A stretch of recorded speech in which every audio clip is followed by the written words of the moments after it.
이것이 복음이다. 보라 섬김의 주님이다. 마태복음 20장 28절 말씀입니다. 인자가 온 것은 섬김을 받으려 함이 아니라 도리어 섬기려 하고 자기 목숨을 많은 사람의 대속물로 주려 함이니라. 아멘. 복음을 다시 한번 설명하죠. 이사야 53장 5절 말씀입니다. 주님이 찔리신 것은 우리 허물 때문이요 주님이 상하신 것은 우리의 죄악 때문이라. 주님이 징계를 받음으로 우리가 평화를 누리게 되었고 주님이 채찍에 맞음으로 우리가 나음을 얻게 되었습니다. 고린도후서 6장 2절 말씀에 보면 보라 지금이라 은혜 받는 것도 구원받는 것도 지금이라 이렇게 말했습니다. 과거에 여러분의 신앙생활이 어땠든 앞으로 어떨 것이든 중요한 게 아니라 지금 나는 어떤가, 지금 나는 은혜의 사람인가, 지금 나는 구원받을 사람인가 이렇게 보는 거죠. 예수님은 성령으로 잉태했습니다. 6월절 어린 양 예수님이 이 땅에 오셨는데 침례받으실 때 우리의 모든 죄가 예수님에게 넘어가고 그리고 광야에서 3가지 시험을 당하실 때 이기셨습니다. 3년 반 동안 아버지의 일을 충실히 하시다가 십자가 못 박혀 돌아가시면서 죄로 인해서 온 사망까지도 다 끝내셨습니다. 다 이루었다, 빚을 다 갚았다, 이제 이렇게 이야기를 하셨습니다. 예수님은 구원자가 되시고 치료자가 되시고 회복자가 되십니다. 그리고 우리와 영원히 함께 하겠다고 임마누엘 하겠다, 자기 이름이 임마누엘이다 이렇게 합니다. 어떻게 함께 하냐면 성령으로 함께 하시는 겁니다. 지금도 우리와 함께 하시는 겁니다. 이게 성령으로 임마누엘 하신다라는 그런 말씀이죠. 그래서 우리는 거듭나야 되고 다시 태어나야 된다는 말인데, 땅에서 태어난 사람들이죠 우리가 다. 그러나 하늘에서 다시 태어나야 된다, 이 말은 말씀으로 다시 태어나야 된다는 말입니다. 육체적으로 우리가 태어났지만 말씀으로 다시 태어나야 된다, 이런 말씀입니다. 사도행전 4장 12절 말씀 보니까 다른 이름으로서는 우리에게 구원받을 만한 이름을 주신 적이 없다라고 되어 있고요. 갈라디아서 2장 20절 말씀 보니까 그리스도의 믿음으로 말미암아 우리가 살게 될 것이다 라고 했습니다. 그러니까 우리 믿음은 변하지만 그리스도의 믿음은 변하지 않는 거죠. 베드로전서 1장 9절 말씀, 믿음의 결론이 영혼의 구원을 받는 것이다 라고 되어 있습니다. 누가복음 12장 20절 말씀 보니까 어리석은 사람은 자기 영혼이 어떻게 되는지를 잘 모른다 이렇게 이야기했어요. 자기 영혼에 대해서 영혼의 때를 잘 준비하는 사람이 지혜로운 사람이다 라는 얘기죠. 베드로전서 2장 25절 말씀에 영혼의 목자와 감독자가 예수님이시다. 그래서 우리는 예수님에게 돌아왔어요. 우리 영혼을 감독해달라고, 우리 영혼을 이렇게 목양해달라고 우리가 주님에게 온 것입니다. 그렇게 양육받은 사람들은 선한 청지기가 되어야죠. 베드로전서 4장 10절 말씀입니다. 각각 은사를 받은 대로 선한 은혜를 맡은 선한 청지기같이 서로 봉사해야 된다. 이것도 섬김이죠, 그죠? 서로 봉사하는 섬김, 이런 것입니다. 예수님의 그 섬김을 받은 사람이니까 우리가 다른 사람을 섬기는 거죠. 그게 봉사하는 거란 말이죠. 선한 청지기같이 해야 된다, 선하게 해야 된다. 잠언 3장 7절 말씀이요, 스스로 지혜롭게 여기지 말지어다, 여호와를 경외하며 악을 떠날지어다. 이게 이제 하나님 말씀입니다. 그러니까 우리가 이렇게 스스로 지혜롭게 여기지 말고 하나님의 지혜를 받은 그런 사람들이 되어야 되겠죠. 고린도전서 10장 12절 말씀이요, 선줄로 생각하는 자는 넘어질까 조심하라. 우리가 교회 오래 다니다 보면 이 정도 믿음 생활하면 되지 않았을까 이렇게 생각하는 사람들도 있거든요.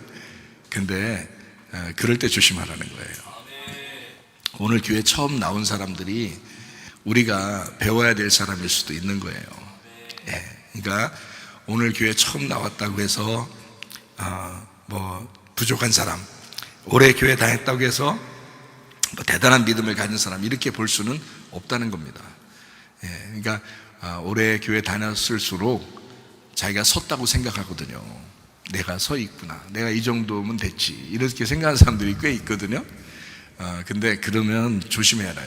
선줄로 생각하는 자는 넘어진다. 계속 앞으로 전진해 나가야 돼요. 오늘도 한 걸음 나아가야 될 지금의 사람이니까 겸손해야 되겠죠. 또 앞으로 한 걸음 나가야 될 그런 사람이니까 또 겸손해야 되겠죠. 이렇게 계속 나가야 되니까, 그런 얘기죠.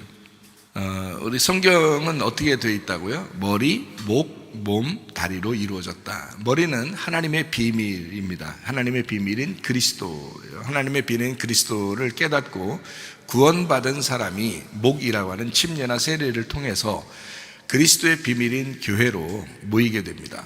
교회로 모이게 돼서 서로 하나가 되는데, 이 건강한 교회가 되려면 두 다리로 이렇게 움직여야 되겠죠. 그래서 두 다리로 움직이는 거를 우리가 이제 다리로 움직인다, 운동한다, 이런 말이죠. 그래서 기도와 말씀으로, 예배와 선교로, 거룩함과 사랑함으로 이렇게 두 개로 자꾸 움직이는 것을 이야기하는 거죠. 전도와 제자 훈련으로. 우리가 이제 구원받았으면 어떻게 해야 되냐면, 구원받으면 예배로 인도하시거든요. 하나님이 구원받으면 예배로 인도해요. 그럼 예배로 인도하는 목적이 뭐냐면 하나님을 알게 하기 위해서입니다.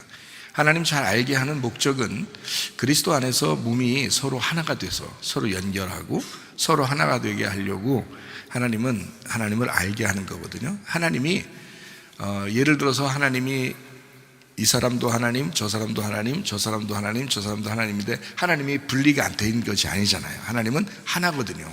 하나님은. 그렇기 때문에 서로 다 하나예요. 이거를 알게 하는 것이 영의 말씀입니다. 그러니까 교회가 서로 그 실천을 하는 거거든요. 가정도 서로 이게 실천을 하는 기관이거든요. 우리가 그 하나님의 하나됨, 그 사랑을 실천하는 곳이 가정이고, 교회도 마찬가지예요. 하나님의 그 사랑, 하나님의 하나됨을 실천하는 곳이 바로 교회예요. 그렇게 교회, 그리스도의 몸된 교회로 하나 되게 만드는 것이 하나님의 목적이기 때문에요. 말씀을 듣게 하고 믿음을 갖게 해서 구원을 받게 합니다.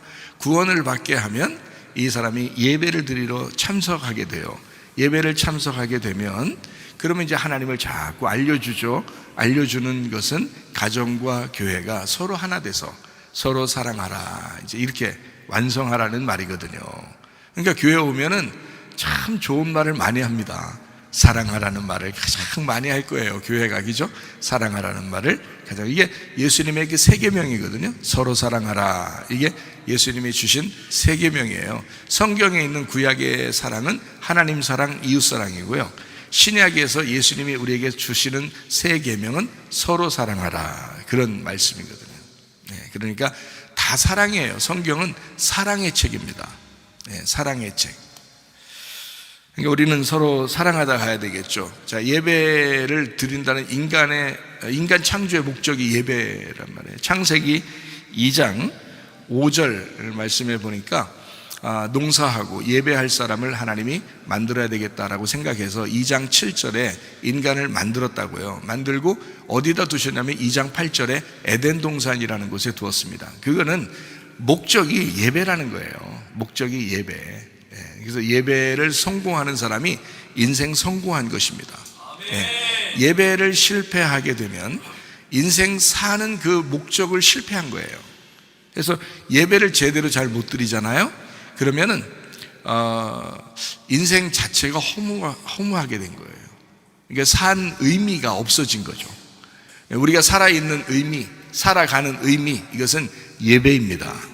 그래서 예배 드렸다, 예배 때 엄청나게 내가 무슨 일을 했다, 이게 아니라 예배를 드렸다, 그 자체예요. 그게 그 자체가 농사고 그 자체가 예배고, 그게 우리 목적대로 살아간 거예요. 인간을 만드신 목적대로 살아간 거예요. 그러니까 예배가 더 많으면 좋겠죠. 예배가 더 많으면 좋겠는데, 시간이 정해져 있는 시간에 모이고 그 외에는 자기 스스로 개인적으로 가정에서 또는 직장에서 학교에서 예배를 드리는 거예요. 그 삶이 또 예배가 되는 거예요. 그래서 모이는 거는 이렇게 한 번씩 모이고 그 다음에 흩어져서 자기의 삶의 예배를 드리는 거죠. 그러니까 모이는 이 예배에 실패를 하게 되면 그 삶의 예배가 실패하게 되거든요. 삶의 예배가 실패하게 되면 모이는 예배가 또 실패하게 되는 거예요. 왜냐면 밖에서 혼자 있는데 맨날 거짓말 치고 교만하고 음란하고 이런 사람이 모였다고 해서 예배가 됐을까요? 아니죠. 그 상태에서 거짓말도 안 하고 교만하지도 않고 욕심도 안 부리고 이런 거짓말도 안 하고 이런 사람들이, 음란하지도 않고 이런 사람들이 모여서 그 예배를 드리는 것이 예배, 진정한 예배잖아요. 그러니까 예배는 음란하게 드리는 것도 아니고 거짓말로 드리는 것도 아니고 교만하게 드리는 것도 아니고 욕심을 내면서 드리는 것도 아니란 말이에요. 그러니까 예배 자체는 우리의 삶이 녹아져서 일리 오는 거거든요. 그러니까 거룩한 사람이 모이고 진실한 사람이 모이는 거고 겸손한 사람이 모이는 거고 욕심이 없는 사람이 모여서 이 모였다가 흩어지는 그 자체가 예배라고요. 뭐 엄청난 일을 여러분이 해서 예배가 아니고, 교회 와서 뭐 별로 큰 일 안 하잖아요. 여러분이 예배 드릴 때 말씀 듣고 기도하고 찬양하고 가잖아요. 근데 그 자체가 어떤 사람이냐, 삶에서 그런 예배를 드리는 사람이 한번 모이기도 하고 이렇게 모여서 예배를 드렸다라고 하는 것, 그 자체가 중요한 것이다. 그 자체가 진실한 예배였다라고 하면 밖에 삶에서도 어떻게 되겠어요? 진실하겠죠, 겸손하겠죠, 욕심 부리지 않겠죠, 겸손하겠죠. 그런 삶을 살아간다는 거죠. 그러니까 삶의 예배가 모이는 예배, 모이는 예배가 또 삶의 예배로 이렇게 삶의 우리의 모든 인간의 창조의 목적이 바로 예배라고 하는 것입니다. 예배가 성경에서 목적이에요. 요한복음 4장 23절 24절의 말씀, 하나님은 영이시니까 예배하는 사람 어떻게 예배한다고요? 영과 진리로 예배하게 된다, 이렇게 말씀하고 있습니다. 그런 사람을 하나님이 찾으신다는 거죠. 디모데전서 4장 5절 말씀과 기도로 거룩해진다라고 했습니다. 거룩한 건 어떻게 해요? 말씀과 기도예요.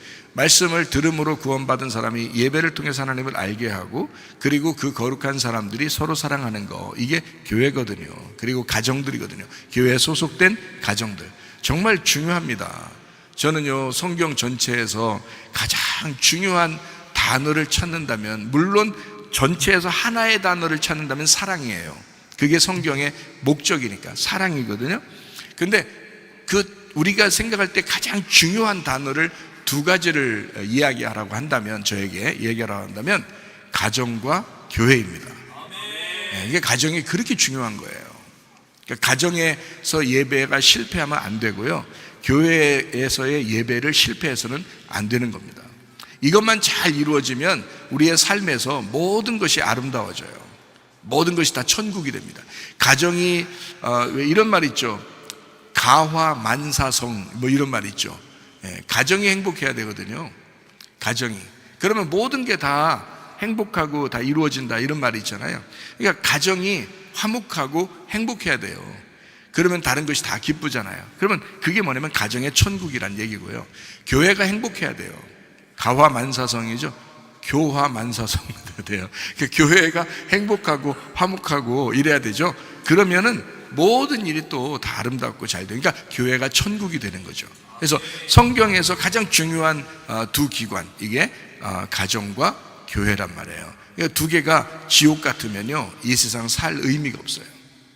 가정과 교회에서 지옥 같으면 이 사람은 살아갈 때 재미가 없어요. 틀림없어요. 근데 가정과 교회, 다른 데서는 막 짓눌려서 살았을지 모르지만 교회에 오니까 천국 같고, 가정의 집에 들어가니까 너무 천국 같다, 이러면 그 사람은 살 소망이 있는 겁니다. 이 땅에서요. 천국을 살아가니까 살 소망이 생기는 거죠. 그러니까 여러분의 가정에 돌아가셔서 가정이 살 소망이 생기도록 만드시기 바라고요. 교회에 오셔서 여러분 살 소망이 생기도록 그렇게 만드시면 좋겠습니다. 요한복음 8장 32절 말씀입니다. 진리를 알지니 진리가 너희를 자유롭게 하리라 라고 되어 있습니다. 진리를 알아야 진정한 자유가 있죠. 오늘은 섬김에 대한 이야기입니다. 섬김의 주님에 대한 이야기인데요, 마태복음 20장 28절 말씀입니다. 인자가 온 것은 섬김을 받으려 함이 아니라 도리어 섬기려 하고 자기 목숨을 많은 사람의 대속물로 주려 함이니라 라고 되어 있습니다. 성경을 이렇게 가만히 보면은, 요약해서 보면은 이런 말이에요. 음녀가 신부가 되는 거, 이게 성경입니다. 음녀가 신부 되는 거. 그러니까 우리는 처음부터 다 신부는 아니에요. 처음에는 다 음녀 같은 사람이에요. 그러니까 그거를 이미 전제하고, 그러니까 성경에서는 이미 전제하고 성경을 쓴 거예요. 만약에 에덴 동산에서 선악과를 안 먹었으면 성경 쓸 필요가 있을까 없을까요? 성경 안 쓰죠. 선악과 안 먹었으면 성경책 안 씁니다. 그러니까 성경책을 썼다는 얘기는 선악과를 먹었다는 얘기거든요. 선악과를 먹었기 때문에 성경책을 쓴 거예요. 그러면 성경책에서는 뭐를 전제해서 써야 될까요? 선악과를 전제해서 써야 되는 거예요, 성경이. 그렇기 때문에 죄인된 입장을 먼저 쓰는 겁니다. 그리고서 이것이 변화되는, 하나님이 만들어 나가는 그 과정을 쓴 게 성경이에요. 그래서 음녀가 신부로 바뀌는 목표를 가지고 쓴 책이 바로 성경책이다라고 하는 거죠. 우리 안에 있는 음란과 거짓과 교만과 욕심이 바뀌어 가지고 거룩함과 진실함과 겸손함과 나눔으로 바뀌어가는, 하나님이 그렇게 나를 만들어 가시는 책이 성경책이라는 겁니다. 그러니까 성경책을 여러분이 잘 알게 되면 하나님을 알게 되죠. 그래서 음녀를 신부로 바꿔나가는 겁니다. 그게 성경책이에요. 여러분이 처음부터 교회 왔다고 다 처음부터 신부는 아니에요. 그렇지만 신부로 바뀌어 나가야 합니다. 그러려니까 교회는 회개한 사람이 오든지 아니면 회개하려고 하는 사람이 오든지 해야 된다는 거예요. 회개하려고 하죠. 여러분이 회개하려고 하죠. 그러면 되는 거예요. 회개하려면 되는 거예요. 이미 회개한 사람도 있죠. 그 사람은 늘 은혜 가운데 살려고 하죠. 그런데 회개하려고 하는 사람도 중요하죠. 그래서 교회는 회개할 사람도 필요한 것입니다. 그래서 교회는 누구나 와서 말씀을 들으면 좋겠다, 이렇게 하는 것입니다. 자, 믿음이 왔어요. 자, 믿음이 왔어요. 찹쌀떡이 왔어요. 그래서 믿음이 왔어요. 히브리 11장에 있는 말씀인데요. 믿음이 하늘에서 이 땅에 오셨거든요. 믿음이 오셨는데 그 믿음을 우리가 선택을 해야 돼요. 그거를 믿는다라고 하는 겁니다. 이게 요한복음 3장에 너희가 믿으면 영생한다라는 말이거든요. 그러니까 사람들이 착각하는 것은 믿음 있으면 그냥 다 천국 간다 이렇게 생각하는데, 그게 믿음이라는 단어도 이렇게 두 개로 나누어져 있어요. 그러니까 이게 피스티스라는 믿음이 있고 피스티오라는 믿음이 있어요. 피스티스라고 하는 믿음은 예수님을 말하는 믿음이에요. 그래서 예수님이라는 믿음이 하늘에서 이 땅에 왔는데, 피스티오라는 믿음으로 내가 믿는 거예요. 그래야 이게 하나가 되는 거예요. 그래서 믿음과 믿는다라는 것이 하나가 되면 영생한다, 그렇게 되어 있죠, 성경에서는. 그러니까 믿음은 있는데 믿는다가 없으면요, 그러면은 영생하지 못하는 거예요. 믿음은 왔어요.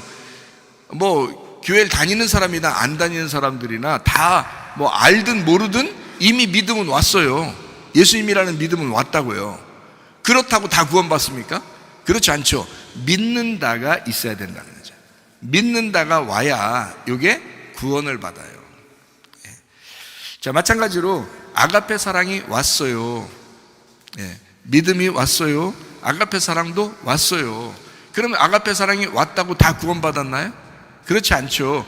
필레오 사랑으로 내가 주님을 사랑합니다 라고 필레오 사랑으로 선택을 해야 된다는 거죠. 그러니까 아가페 사랑을 필레오 사랑으로 선택해야 사명을 받습니다.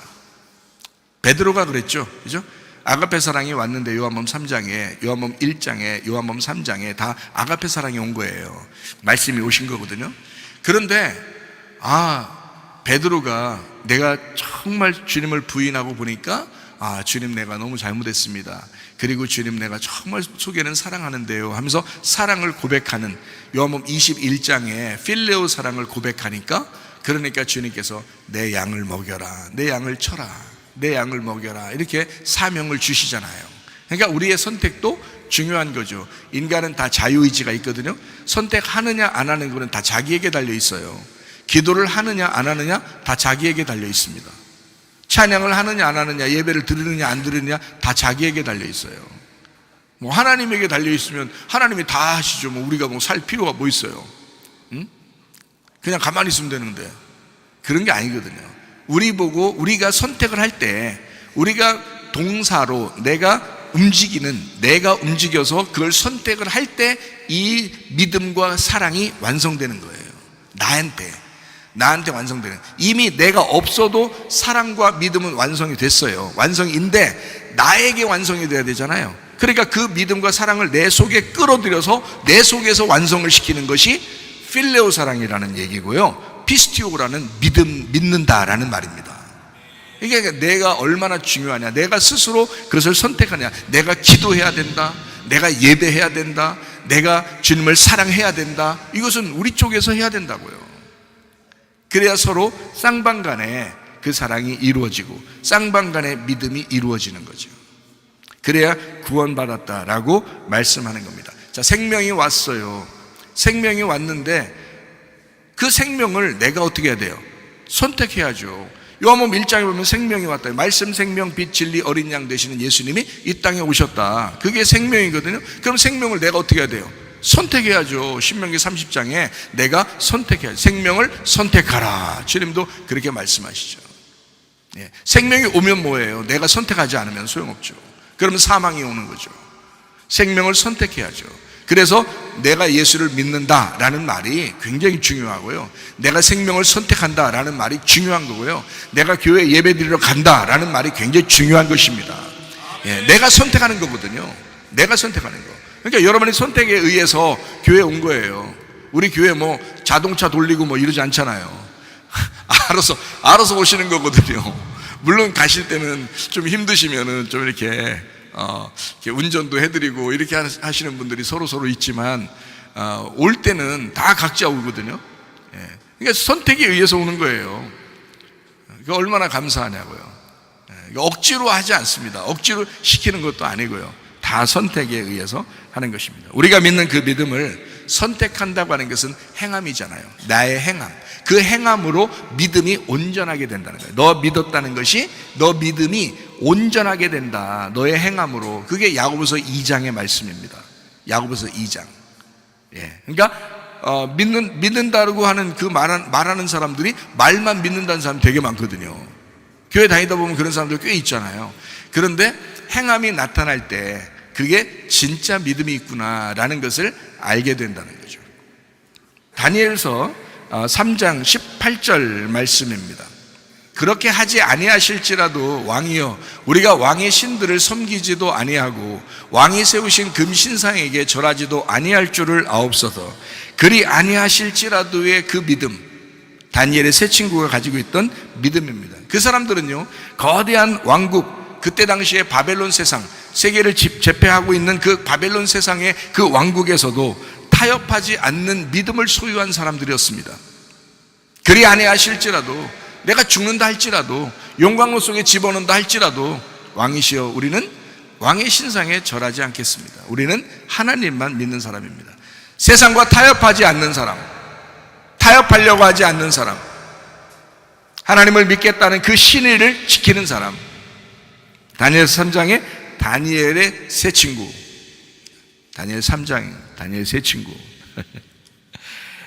다니엘 6장 10절 말씀해 보니까요, 다니엘이 조서에 왕의 도장이 찍힌 것을 알고도 자기 집에 돌아가서는 윗방에 올라가 예루살렘으로 향한 창문을 열고 전에 하던 대로 하루 3번씩 무릎을 꿇고 기도하며 그의 하나님께 감사하였더라. 사람들이요, 하던 대로가 잘 안 되거든요. 하던 대로가 잘 안 돼요. 예. 막 교회에서 이렇게 합시다 하면 아멘 막 하려고 해요. 그러다 좀 있으면 잘 안 돼 또. 왜 그럴까요? 하던 대로가 잘 안 돼요. 하던 대로는 자기 스스로 해야 되거든요. 다니엘이라는 사람하고 다른 사람하고 좀 다른 점이 뭐냐면, 다니엘은 고집스러운 루틴, 패턴이라는 게 있었다. 신앙 패턴을 가지고 있었다. 이 사람은요, 하루 3번씩 생활 습관적으로 반복하는 믿음을 가지고 있었다는 겁니다. 생활 습관적으로. 이게 뭐 누가 시켜서 잠깐 하는 정도가 아니고 계속 루틴, 생활 패턴이 그랬다는 거죠. 하루 3번씩 계속 기도하는 패턴을 가지고 있더라. 이 사람이요. 이건 누가 시켜서가 아니잖아요. 사자불에 집어넣는다고 해도 그냥 하는 거예요. 왜? 생활 패턴이니까. 이게 루틴이죠. 참 거룩한 루틴이죠. 거룩한 생활 패턴입니다. 여러분, 누가 시켜서 기도하지 말고, 누가 시켜서 예배드리지 말고, 누가 시켜서 봉사하거나 누가 시켜서 섬기지 말고, 하나님과의 관계 때문에, 하나님을 사랑하기 때문에 하는 사람, 믿음의 패턴을 가진 사람, 신앙생활에 그 루틴이 거룩한 루틴을 가진 사람, 하나님의 새 친구와 다니엘과 같은 사람, 저는요, 한번 이런 생각을 해봤어요. 다니엘의 세 친구가 용광로에 들어갔잖아요. 근데 하나님이 살려주셨잖아요. 다니엘이 사자굴에 들어갔잖아요. 근데 하나님이 살려줬잖아요. 그러면 여러분 생각해 보세요. 여러분은 용광로에 진짜 믿음 지키려고 용광로 들어갈 수 있겠는가?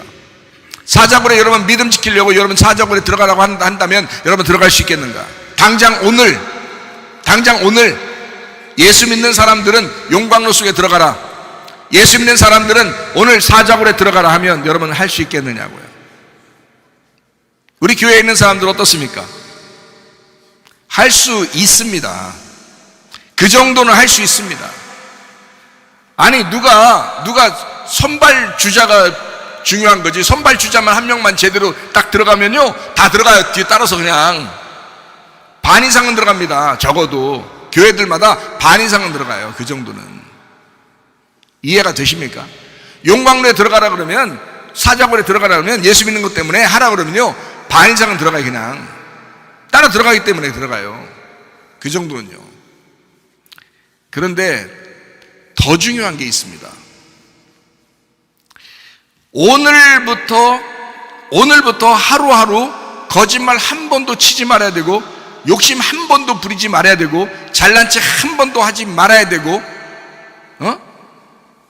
그렇게 겸손하게 살아야 되는, 교만할 한 번도 잘난 체 하지 말고, 자, 한 번도 음란하지 말고, 한 번도 교만하지 말고, 한 번도 욕심내지 말고, 한 번도 거짓말 치지 말고 이렇게 살으라고 한다면, 오늘부터, 오늘 하루, 내일 하루 그렇게 살으라 한다면 여러분 어때요? 지키기 쉬워요? 차라리 용광로 한 번 들어가는 게 나아. 그렇죠? 차라리 사자굴에 한 번 들어가는 게 나아. 한 번은 끝나니까. 그건 한 번으로 끝나잖아요. 그런데 거짓말 치지 않고 계속 살아야 돼. 음란하지 않고 계속 살아야 돼. 욕심내지 않고 계속 살아야 돼. 잘난 체 하지 않고 계속 살아야 돼. 이거 하루하루 지키기가 얼마나 어렵냐 이 말이에요. 이게 더 어려운 거예요. 이런 일상생활 가운데 믿음을 지키는 게 더 어려운 거라 이 말이에요. 지금 여러분과 저는요 순교하는 삶을 살아가고 있는 것입니다. 이게 더 어려운 거예요. 한 번 용광로에 들어가면 한 번으로 끝나요. 사자굴에 한 번 들어가는 거 한 번 눈 한번 찔끔 감으면 끝나는 거예요. 그것도. 근데요 두 눈 부릅뜨고 계속 하루하루 거짓말 치지 아니하고, 교만하지 아니하고, 욕심 부리지 아니하고, 계속 그렇게 살아간다고 생각해 보세요. 야, 그 쉬운 거 아닙니다. 조금이라도 음란한 생각하지 아니하고 계속해서 그걸 매일 살아간다? 야, 그거 쉬운 거 아닙니다. 매일 순교하는 각오를 가져. 바울이 하던 얘기처럼 날마다 나는 죽는다. 다시 말하면 나는 날마다 사자굴 들어간다. 나는 날마다 용광로에 들어간다. 그 얼마나 순교입니까? 날마다 순교한다. 나는 날마다 죽노라. 그게 진짜 믿음이에요. 그게 진짜 믿음이야. 근데 한 번으로 끝나는 믿음이 아니고 계속해서 그걸 지켜낼 수 있는 믿음, 나의 믿음을 끝까지 주님 때문에 유지할 수 있는 믿음, 그 거룩함을 유지하고, 겸손함을 유지하고, 진실함을 유지하고, 욕심 부리지 아니하는 것을 유지할 수 있는 그 믿음, 예수님이 나의 주인이기 때문에 그걸 유지하는 믿음, 날마다 순교하는 믿음, 날마다 죽는 믿음, 이게 진짜죠. 그게 진짜입니다. 한 번 용광로 들어가고 한 번 사자굴 들어가는 거는 어렵지 않아요. 몇 명만 들어가면 그냥 다시 따라 들어갑니다. 교회 다니는 사람들은. 마지막 순교할 때도 아마 그런 일이 벌어질지도 몰라요. 그런데 그건 그렇게 어려운 게 아닙니다. 크게 준비하지 않아도 몇 명 들어가면 같이 가게 돼 있어요. 그 죽음도. 그런데 문제는 그 전에 지금 우리의 삶이 어떠냐, 지금 우리는 순교하는 마음을 가지고 살아가고 있는가. 지금 우리는, 다니엘은 고집스러운 신앙생활, 고집스러운 루틴, 패턴을 가지고 신앙생활했다. 다니엘의 세 친구도 마찬가지예요. 고집스러운, 그들만의 어떤 고집스러운, 그리 아니하실지라도 그런 믿음을 그들이 소유했다. 그 사람들은 아마 날마다 날마다 기도하고 날마다 말씀으로 살았을 거예요. 그 자신들을 지키기 위해서. 지금 시대는 그게 훨씬 더 어렵습니다. 날마다 지킨다는 게 그게 훨씬 어려워요. 그게 진짜 예배 아닌가? 그게 진짜 우리 신앙인들 아니냐 이 말이에요. 그게 진짜라고요. 어영부영 내가 그 시대 되면 내 믿음을 죽기를 각오하고 주여 내가 순교하겠습니다 야, 지금 잘해. 지금 너 거룩해야 돼. 지금 너 진실해야 돼. 지금 욕심 부리지 마. 지금 교만하지 마. 겸손해야 돼. 잘난 체 하지 마. 지금 선줄로 생각하는 자는 넘어질까 조심하라. 날마다 하루하루 걸어갈 수 있는, 주님과 동행하는 그런 삶을 사셔야 합니다. 우리가 어떤 믿음으로 살아가야 할 것인지 결정해야 된다. 다니엘서 12장 2절 3절에 보면 세 종류의 인간이 나옵니다. 세 종류의 사람이요. 이거는 성경이니까 성경은 세 종류의 사람을 그리스도 안에서 한 걸음 한 걸음 나아가는 믿음 있는 사람에 대한 세 종류를 설명하고 있습니다.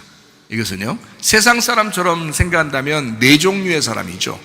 바다에 있는 사람, 그게 하나 더 추가되죠.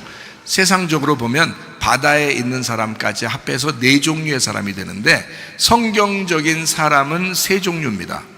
바다에서 올라와 가지고요 애굽에 정착한 사람, 가나안 땅 가기 위해서 광야에 정착하는 사람, 그리고 가나안 땅에 정착하는 사람, 이렇게 세 종류가 있습니다.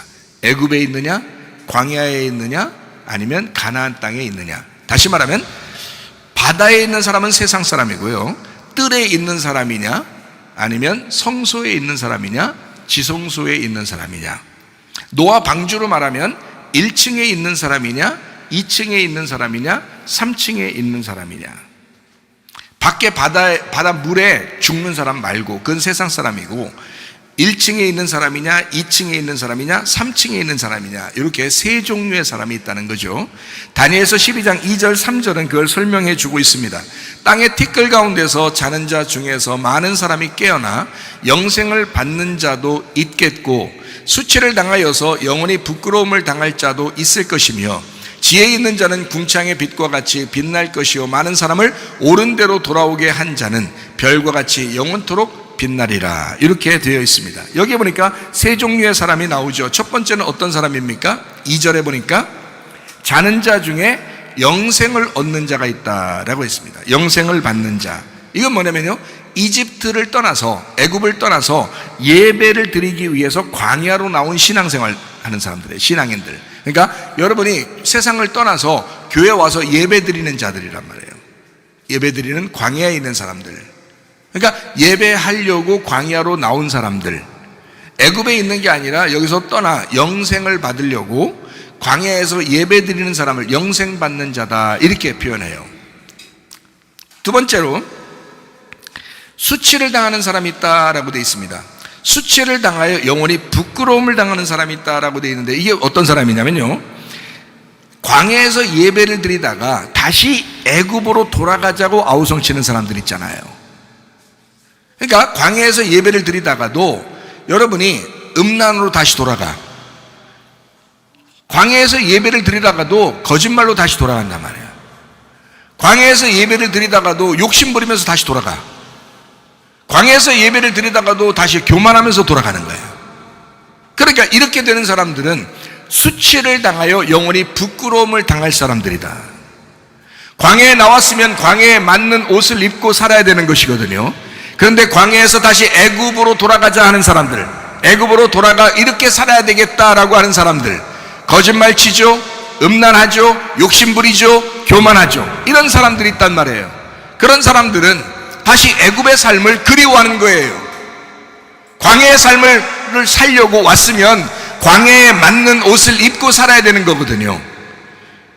그런데 애굽으로 다시 돌아가자 하는 사람들, 이 사람들은 수치를 당하여 부끄러움을 당할 사람이다. 고린도전서 10장에 말하는 것처럼 광야에서 멸망받을 사람들이 있다, 이렇게 되는 거죠. 그렇게 살면 안 된다라고 고린도전서 10장에는 우리에게 경고하고 있는 것입니다. 그런가 하면 3절에 보니까 지혜 있는 사람들이 나옵니다. 이 지혜 있는 사람은 어떤 사람이냐? 많은 사람을 옳은 대로 인도한 사람, 많은 사람을 옳은 대로 돌아오게 한 사람 있습니다. 그 사람들은 주님과 함께 별같이 빛나는 자가 될 것입니다. 별과 같이 빛나는 사람들, 어떤 사람이냐? 옳은 대로 많은 사람을 돌아오게 한 자다. 다시 말하면 옳은 게 무엇이다라는 걸 잘 가르쳐 준 거죠. 선한 게 무엇이다라는 걸 잘 가르쳐 준 거죠. 하나님의 말씀 진리가 무엇인지를 잘 가르쳐 주는 사람들이죠. 진리가 무엇인지, 선한 게 무엇인지, 옳은 게 무엇인지. 네가 광야에 살고 있지만 다시 애굽을 그리워하는 그런 사람들에게 아니다, 가나안 땅이라고 하는 하나님의 약속이라는 게 있다. 진리의 말씀이 있다. 네가 눈에 보이지 않지만 그 믿음이라는 것이 있다. 그것을 제대로 가르쳐 주려고 하는 사람들이 있다는 것이요. 그 사람들은 별과 같이 빛나게 될 것이다. 지혜로운 사람이 될 것이다. 주님과 함께 동행하면서 별과 같이 빛나는 사람들이다. 어떤 사람이 되기를 원하십니까? 겨우 영생받고 광야에 와서 예배 드리려고 하는 그런 사람입니까? 아니면 오히려 더 수치를 당하고 부끄러움을 당할 만큼 그렇게 거짓말하고 음란하고 욕심부리고 교만하고 그렇게 살려고 다시 애굽을 그리워하는 그런 삶을 살겠습니까? 아니면 여러분, 별과 같이 빛나는 영원한 하나님의 사람, 그리스도인, 진정한 그리스도인, 크리스찬, 플렉스하는 크리스찬, 그래서 가나안 땅을 그리워하는 겸손한, 거룩한, 진실한, 진리를 따라가는 그런 하나님의 사람으로 살려고 할 것입니까? 어떻게 살려고 여러분이 하십니까? 교회 나온 사람들이요, 예배 드리는 사람들이요, 이렇게 세 번째의 사람처럼 별과 같이 빛나는 사람들 되시기를 바랍니다. 성경에는 생명책에 기록된 사람이 있고 사망책에 기록된 사람이 있습니다. 성경은요, 자, 성경을 보면은 생명책과 사망책이 있는데 이 성경책 자체가요, 성경책이 우리를 구원하기도 하지만 이 성경책이 우리를 심판하기도 합니다. 그러니까 여기서 심판받을 사람이 되면은 여러분은 사망책에 기록된 것이고요, 여러분이 구원받을 사람이 되면은 생명책에 기록된 것입니다. 예수님 시대 때는 예수님과 함께 있는 사람은 구원을 받았어요. 그런데 예수님을 대적하는 사람도 있었다. 그게 바로 바리새인들이다. 똑같은 시대에 살고 있는데 예수님과 함께 사는 사람이 있는가 하면 바리새인과 함께 사는 사람이 있다는 거죠.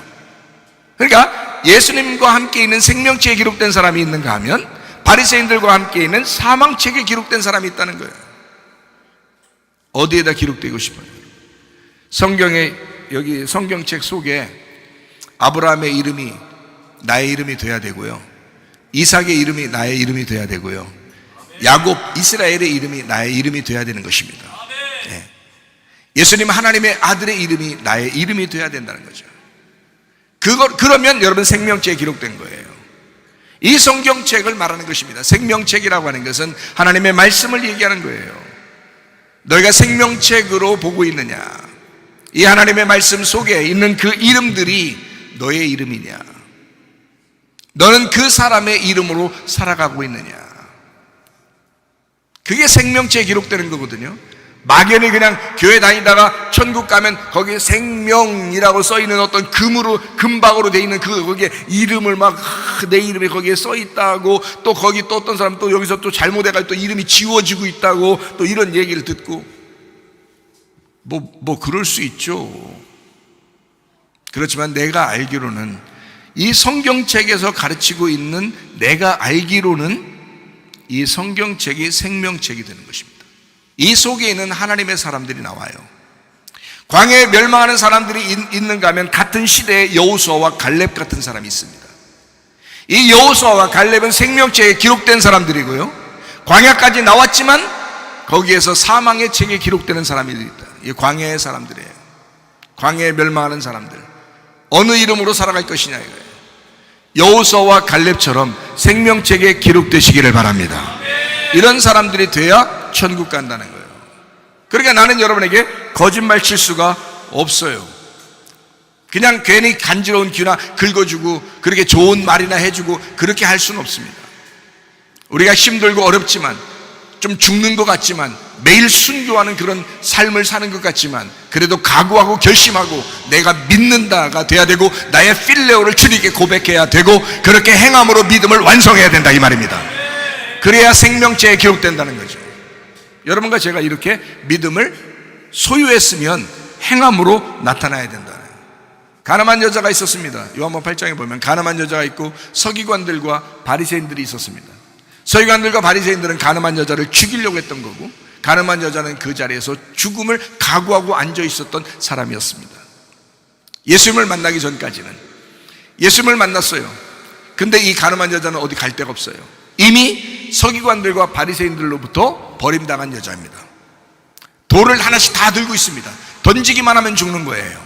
그러니까 이 여자가 붙들 수 있는 건 아무것도 없어요. 희망은 아무것도 없습니다. 그때 예수 그리스도가 그 여자의 희망이 되셨습니다. 예수 그리스도가 내가 네 편 돼줄게, 내가 너의 편 돼줄게, 내가 네 편 들어줄게, 그러면서 이 여자의 편을 들어줍니다. 어떻게 편을 들어주냐면 다른 사람들에게 이야기합니다. 죄 없는 놈이 한번 이 여자를 죽여봐라, 죄 없는 사람이 한번 돌을 던져봐라 얘기합니다.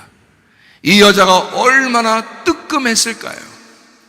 이 여자는 죽음을 각오하고 지금 난 죽었구나라고 거기서 빨개 벗겨서 거기 앉아있는 사람, 현장에 잡혔으니까 빨개 벗겨져 가지고 이제 수치스러움과 부끄러움은 이제 더 이상 부끄러워 어떡하지, 이런 게 없어요. 이미 다 까발려진 여자예요. 도망갈 데가 없습니다. 더 이상 숨을 데도 없습니다. 그런 여자가 거기 앉아 있습니다. 근데 예수님이 그 여자의 편을 들어줍니다. 서기관들과 바리새인들이 돌을 하나씩 들고 있다가 예수님이 죄 없는 놈이 한번 돌로 쳐봐라 했더니 그걸 다 돌을 내려놓습니다. 그리고 다 도망가 버립니다. 예수님이 물어봐요. 여자에게 물어봅니다. 사람들 다 어디 갔느냐? 하나도 없습니다. 다 도망갔습니다. 그래, 나도 너를 정죄하지 않는다. 나도 너를 정죄하지 않을 테니까 다시는 이렇게 살지 말아라. 나도 너를 정죄하지 않으려니까 거기서 딱 끝났으면 뭔가 문제가 있는 것입니다. 그러면 이 여자는 또 나가서 또 그런 짓을 했을 것이고, 그런 짓을 하면서 또 하나님한테 용서해 주시겠죠 하면서 그렇게 살았을지도 모릅니다. 그러나 예수님은 거기다 딱 쐐기를 박습니다. 나도 너를 정죄하지 않고 용서할 테니 다시는 이렇게 살지 말아라. 여러분, 오늘 예배드리러 나온 여러분이요, 다시는 욕심 부리지 않으려고 결심하셔야 합니다. 다시는 거짓말하지 않으려고 결심하셔야 합니다. 다시는 음란하지 않으려고 결심하셔야 합니다. 다시는 교만하지 않으려고 결심하셔야 합니다. 겸손하셔야 합니다. 진실하셔야 합니다. 욕심 부리지 말아야 합니다. 거룩하셔야 합니다. 그렇게 되려고 결심하셔야 합니다. 그게 예배라는 거예요. 그게 하나님을 만난다는 거예요. 그게 우리의 행함이라는 것입니다. 서기관과 바리새인들의 편에 있고 예수님의 편에 있습니다. 예수님의 편에 들어가면 아무리 죄인이라도 생명체에 기록되는 것입니다. 그러나 바리새인들과 사두개인들의 그 바리새인들과 서기관들의 편에 들어가면요, 아무리 그들이 열심히 선한 일을 많이 했어도 사망의 책에 기록되는 것입니다. 이해가 되십니까? 성경은 생명체에 기록되느냐 아니면 사망체에 기록되느냐 하는 것입니다. 여러분의 이름이 생명체에 기록되기를 바랍니다. 죄인으로서 주님을 만나는 사람이 있고 의인이라고 자처하지만 심판받을 사람도 있습니다. 그러니까 다른 사람을 정죄하려고 하지 마세요. 다른 사람을 비난하고 비판하려고 하지 마세요. 당신보다 훨씬 훌륭한 사람입니다. 주님을 먼저 선택하는, 주님만 선택할 수밖에 없는 사람이 있고 세상 다른 것을 선택하며 살아가는 사람들이 있습니다. 바리새인 음녀는 섬김 받으려고만 하고 예수라고 하는 어린 양을 따라가는 그 신부는 섬기려고만 합니다. 자, 섬김을 받으려고 하는 사람이냐 섬기려고 하는 사람이냐, 여러분은 어떤 사람입니까? 조금이라도 자기가 착한 일을 했으면 막 다른 사람이 좀 알아주었으면 하고, 내가 좀 이렇게 살았으니 다른 사람이 날 좀 인정해 주었으면 하고, 이런 사람인가?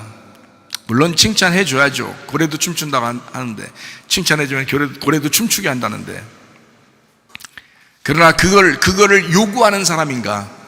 아니면 여러분은 그것보다 오히려 섬기고 싶어 하는 사람인가? 여러분은 어떤 사람인가? 여러분은 음녀입니까? 아니면 신부입니까? 음녀는 섬김 받으려고만 합니다. 그러나 신부는 섬기고 싶어 합니다. 그게 좀 다르죠. 바리새인들은 그 당시에 자꾸 섬김 받으려고 했습니다. 그러나 예수님은 자꾸 섬겨주려고 했습니다. 얼마나 달라요. 이 섬김이라고 하는 것에 따라서 구원받았느냐 구원받지 못했느냐 이것이 판가름 납니다. 어때요? 여러분 자신들을 돌아봐야 되겠죠. 마태복음 20장 28절 말씀입니다.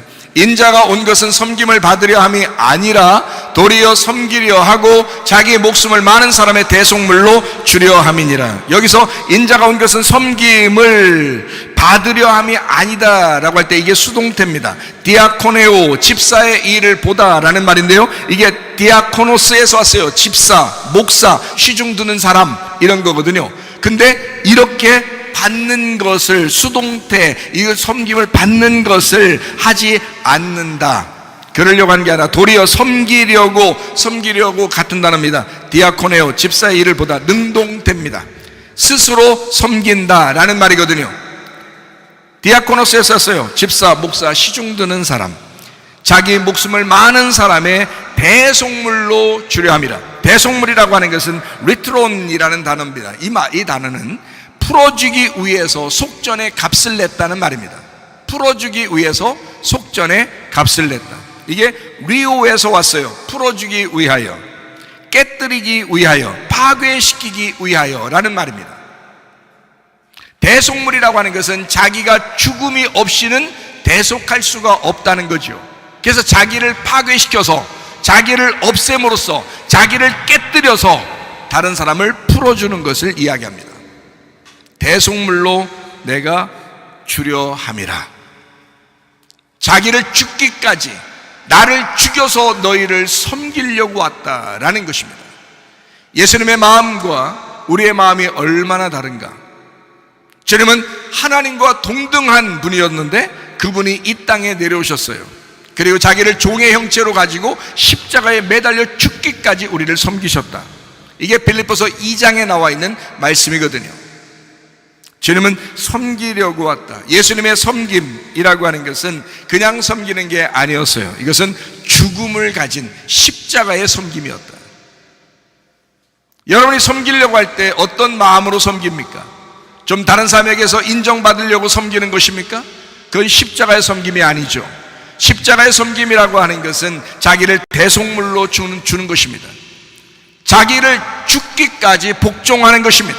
이것이 십자가의 섬김이라고 하는 거예요.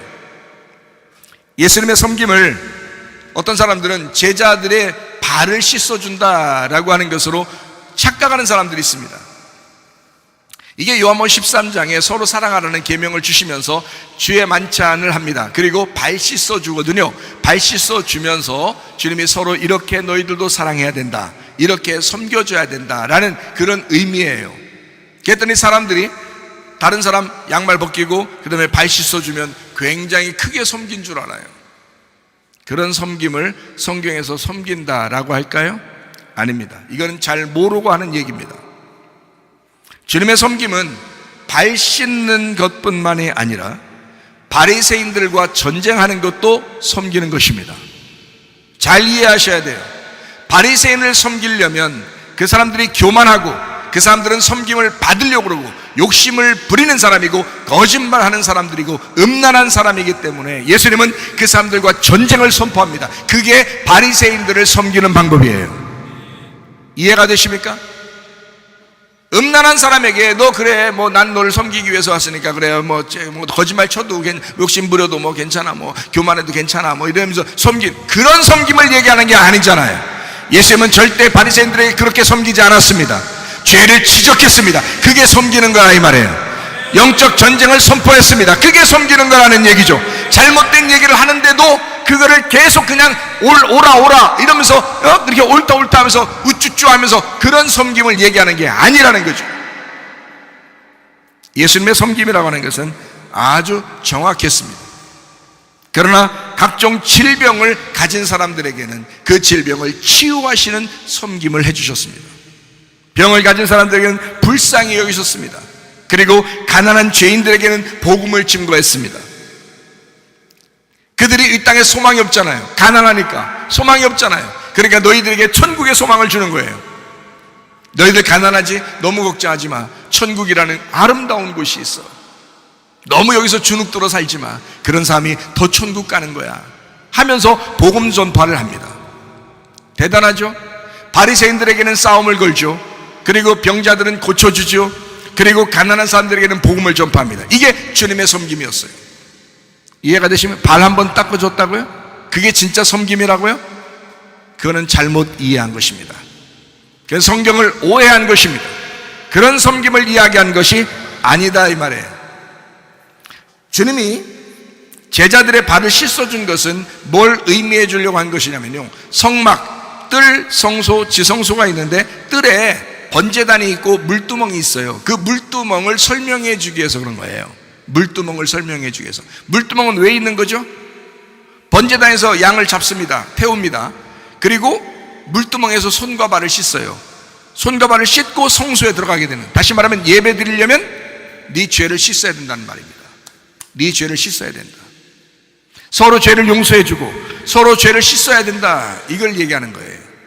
그것을 섬김이라고 얘기한 것입니다. 그걸 사랑이라고 얘기한 거예요. 저는 여러분이 우리 교회에 와서 여러분이 다 손을 씻기를 바랍니다. 여러분의 죄를 다 씻기를 바랍니다. 이런 말도 있죠. 세상에서 이런 말도 있죠. 야, 손 씻었냐? 이런 말도 뭐 이렇게 세상에서 좀 힘께나 쓰고 이런 사람들도 나 손 씻었어 뭐 이런 얘기도 하죠. 손 씻었냐? 회개했느냐 이 말이에요. 회개했느냐? 이제 주님의 사람으로 살아가려고 준비하고 있느냐? 회개한 사람이냐 아니면 회개하려고 하는 사람이나, 적어도 그 정도의 사람이 돼야 거룩한 성소에 들어가 예배를 드릴 수 있는 것입니다. 이해가 되셔요? 그래서 발 씻으라고 해준 거죠. 서로 그 더러운 부분, 그 먼지나 있는 부분들을 덮어주고 물로 씻어주고 말씀으로 씻어주고 사랑해줘라, 그런 의미죠. 여러분 이해 가십니까? 그것이 섬김의 모든 것이라고. 사람들은 발 한번 씻어주면 나 저 사람 굉장히 많이 섬겼어, 이렇게 생각하는 사람들이 있을 때 착각입니다. 그런 의미 아니에요. 성막에 있는 물두멍을 설명해 주는 말씀입니다. 제자들의 발을 씻어주는 죄의 용서로 너희가 섬겨야 한다. 그리고 손과 발을 씻음으로써 예배자가 돼야 된다. 너 손 씻어야 한다. 그래서 무슨 죄를 이렇게 짓거나 좀만 잘못된 생각 저도 이렇게 갖잖아요. 그러면 저도 손 씻습니다. 세면대 가서 손 씻어요. 주님, 제가 손 씻습니다. 안 할게요. 손 씻어요. 조금만 잘못된 생각을 하더라도요, 손 씻습니다. 제가요. 원래 손 씻는 습관이 있어요. 그리고 식사할 때는 꼭 손 씻고 먹습니다. 여러분도 그래야 좋아요. 그래 건강해졌어요. 정리해보면 예수님은 하나님의 씨를 이 땅에 전달하러 오신 분입니다. 하나님의 씨는 하나님의 아들이에요. 그래서 자기를 이 땅에 전달하러 왔어요. 이 하나님의 씨죠. 하나님의 아들 예수의 씨를 전달하는 것이 바로 섬김입니다. 요한복음 12장 26절 말씀입니다. 사람이 나를 섬기려면 나를 따르라. 나 있는 곳에 나를 섬기는 자도 거기 있으리니 사람이 나를 섬기면 내 아버지께서 그를 귀히 여기시리라. 섬김이 얼마나 중요한 거냐면요, 잘 섬기면요 하나님이 여러분을 귀하게 여기신대요. 얼마나 좋은 말씀입니까? 사람이 나를 섬기려면 능동태입니다. 디아코네오, 집사의 일을 보다라는 말이거든요. 집사의 일을 보다. 여기서 이제 집사라는 단어가 나온 거예요. 이 집사라는 게 섬긴다는 걸 말입니다. 교회 와서 집사 땄다고, 어떤 사람 집사 땄다고. 이거 진짜 문제가 있는 사람들이 있어. 집사 딴 게 아니야. 여기 노예가 되기로 결심하고서 여기서 섬기려고 온 게 그 집사가 된 사람들이에요. 그런 사람들 우리 교회 와서 교육 좀 받아야 돼요. 집사 하나도 인정 안 해. 집사 그냥 다 일만 시켜 먹죠. 일만 부려먹어. 그냥 집사 그렇게 인정 막 우쭈쭈 안 해줍니다. 아니 우쭈쭈 받으려면 집사 되지 말아야 돼요. 집사라고 하는 건 디아코네오예요. 이게 디아코노스에서 나오는데 이게 집사, 이게 섬기는 자라는 뜻이에요. 노예처럼 섬기는 그런 사람을 디아코네오라고 얘기하는 거네. 능동태. 자, 네가 나를 섬기려고 하잖아. 자, 능동적으로 네가 나를 섬기려고 하잖아. 그러면 나를 따라라. 나 있는 곳에 나를 섬기는 디아코노스, 집사, 목사, 시중 드는 사람, 이런 사람들이 거기 있다. 목사님도 섬기는 거잖아. 집사도 섬기는 자. 자, 네가 나를 따라오려고 하잖아. 그러면 네가 스스로 섬기려고 그러면 진짜 예수님을 스스로 섬기는 사람들이 있어. 거기에 같이 목사도 있고 집사도 있고 장로도 있고 권사도 있고 진짜 있어. 그렇게 섬기는 사람들이 있어. 거기에 있으리니 사람이 나를 섬기려고 하면, 나를 섬기면, 이거 능동됩니다. 스스로 섬기면, 디아코네오, 집사의 일을 보게 되면, 그렇게 집사로서 활동을 하게 되면 내 아버지께서 그를 귀히 여기시리라. 참 놀라운 말이죠, 여러분. 집사 생활 잘하면요, 그러니까 제가 그러잖아요, 목사도 집사라고 그랬잖아요. 목사도 집사라. 그러니까 일하는 입장에서 다 똑같은 집사예요. 제가 말씀 증거하는 역할을 담당했을 뿐이지, 밥을 하는 사람이나 청소하는 사람이나 다른 사람과 교제하는 사람이나 인사하는 사람이나 똑같아요. 똑같은 섬기는 사람이라고요. 똑같은 집사란 말이에요. 집사, 장로, 권사, 목사 다 똑같아. 사실은 다 섬기는 자라고요. 누가 누구보다 위에 있고 아래에 있고가 아니에요. 다 서로 옆에서 섬기는 자들이라고요. 역할이 다를 뿐이지. 근데 하나님의 말씀을 맡았기 때문에 좀 더 사람들이 귀하게 여길 뿐이에요. 말씀이 귀하니까 그 말씀을 존중하는 것 뿐이죠. 그래서 목사가 존중받고 그래서 그런 거죠. 여러분보다 훨씬 훌륭해서 그런 거 아닙니다. 우리 능동태입니다. 능동태. 스스로 섬기는 사람들. 스스로 섬기는 사람들. 주님도 스스로 섬기잖아요. 이 땅에 스스로 섬기려고 왔잖아요. 우리도 그 주님 따라가려고 하는 사람은 스스로 섬기는 사람들이다. 스스로 집사가 되는 사람이다. 스스로 집사 되려고 하는 사람들이다. 우리 성경 하나만 읽고 오늘 오전에 마치도록 하겠습니다. 출애굽기 4장 2절부터 4절까지 말씀입니다. 여호와께서 그에게 이르시되 내 손에 있는 것이 무엇이냐? 그가 이르되 지팡이니이다. 여호와께서 이르시되 그것을 땅에 던져라 하시매 곧 땅에 던지니 그것이 뱀이 된지라. 모세가 뱀 앞에서 피하매 여호와께서 모세에게 이르시되 내 손을 내밀어 그 꼬리를 잡으라. 그가 손을 내밀어 그것을 잡으니 그의 손에서 지팡이가 된지라. 머리가 꼬리다, 꼬리가 머리다. 불뱀이 놋뱀이고 놋뱀이 불뱀이다. 하나님의 이름으로 창조된 하나님의 형상, 하나님의 DNA를 가진 사람들이 진리 안에서 착함으로 하나님의 아름다움 안에서 살아가게 되어 있었거든요. 근데 인간이 범죄합니다. 인간이 선악과 때문에 범죄하니까 머리가 꼬리가 되기 시작한 것입니다. 머리가 꼬리가 되기 시작한 거예요. 그래서 이 꼬리가 된 사람, 자기가 꼬리라고 여기는 사람들은 다시 하나님이 일으켜 세워주시는 거고요. 자기가 머리라고 계속 머리 쳐들고 사는 사람들은 그냥 뱀새끼로 사는 거고요. 이렇게 되는 거예요. 하나님의 DNA를 파괴했습니다. 인간이 범죄함으로 하나님의 DNA가 파괴되고 거짓과 악함과 그 징그러움으로 살아가게 되어 있다. 인간들이 교회를 다니는 사람도 마찬가지입니다. 그래서 교회 다니는 사람들에게 어떤 사람은 이런 얘기도 하죠. 믿음보다 더 중요한 것은 인간성이다. 그 사람이 어떠하냐 굉장히 중요합니다. 그의 조상적부터 내려오던 그 사람들의 인물들을 보면 그 압니다. 이 사람이 어떤 사람이냐, 이 집안이 어떤 집안이냐 대충 나와요, 답이. 자, 인간의 범죄 때문에, 선악과의 범죄 때문에 하나님의 DNA가 파괴되니까 사람이 거짓하고 음란하고 욕심을 부리게 되고 교만하고 자기가 머리 쳐들고 징그럽게 악함으로 살아가게 된다. 짐승의 이름으로 창조된 인간들, 땅에서 짐승의 이름으로 선악과 먹고 창조된 인간들의 그 형상이 짐승의 자식들로 형상으로 살아가다가 파괴가 됩니다.